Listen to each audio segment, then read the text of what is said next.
أعوذ بالله من الشيطان الرجيم. بسم الله الرحمن الرحيم. إذا وقعت الواقعة ليس لوقعتها كاذبة خافضة رافعة. إذا رجت الأرض رجا وبست الجبال بسا فكانت هباء منبثا وكنتم أزواجا ثلاثة فأصحاب الميمنة ما أصحاب الميمنة وأصحاب المشأمة ما أصحاب المشأمة والسابقون السابقون أولئك المقربون في جنات النعيم ثلة من الأولين وقليل من الآخرين على سرر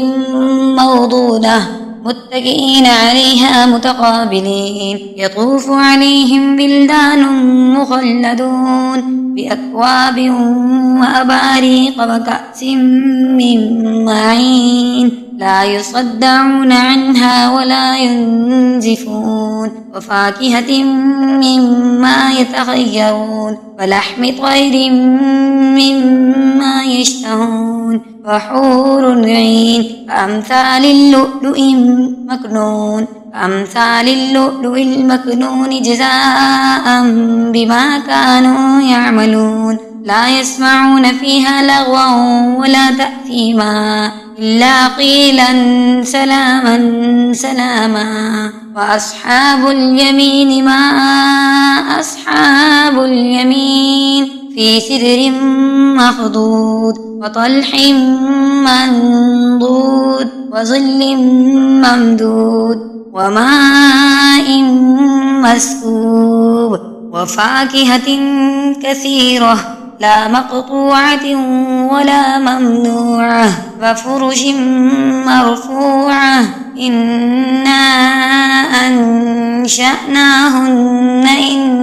إنشاء وجعلناهن أبكارا عربا أترابا لأصحاب اليمين ثلة من الأولين وثلة من الآخرين وأصحاب الشمال ما أصحاب الشمال في سموم وحميم وظل من يحموم لا بارد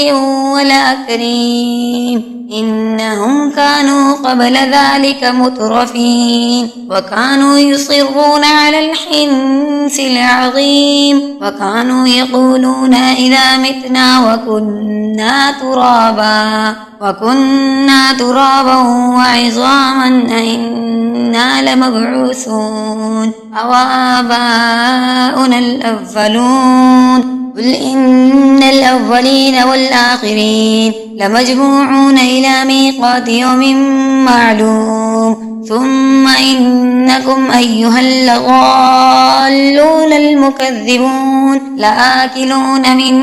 شجر من زقوم فمالئون منها البطون فشاربون عليه من الحميم فشاربون شرب الهيم هذا نزلهم يوم الدين نحن خلقناكم فلولا تصدقون أفرأيتم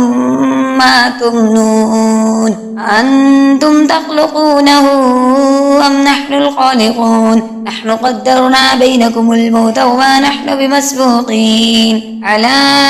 أن نبدل أمثالكم وننشئكم فيما لا تعلمون ولقد علمتم النشأة الأولى فلولا تذكرون أفرأيتم ما تحرثون أأنتم تزرعونه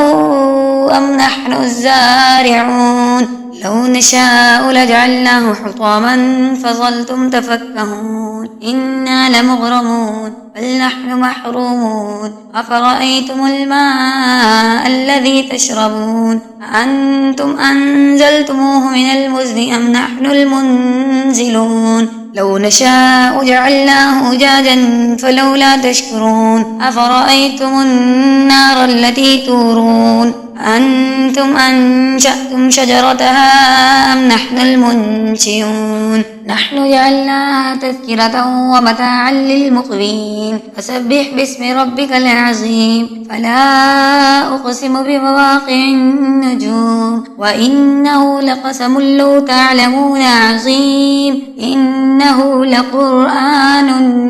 كريم في كتاب مكنون لا يمسه إلا المطهرون تنزيل من رب العالمين أفبهذا الحديث أنتم مدهنون وتجعلون رزقكم أنكم تكذبون فلولا إذا بلغت الحلقوم وأنتم حينئذ تنظرون ونحن أقرب إليه منكم ولكن لا تبصرون فلولا إن كنتم غير مدينين ترجعونها إن كنتم صادقين فأما إن كان من المقربين فروح وريحان وجنة نعيم وأما إن كان من أصحاب اليمين فسلام لك من أصحاب اليمين وأما إن كان من المكذبين الضالين فنزل من حميم وتصلية جحيم إن هذا لهو حق اليقين فسبح باسم ربك العظيم صدق الله العظيم وصدق رسوله النبي الكريم.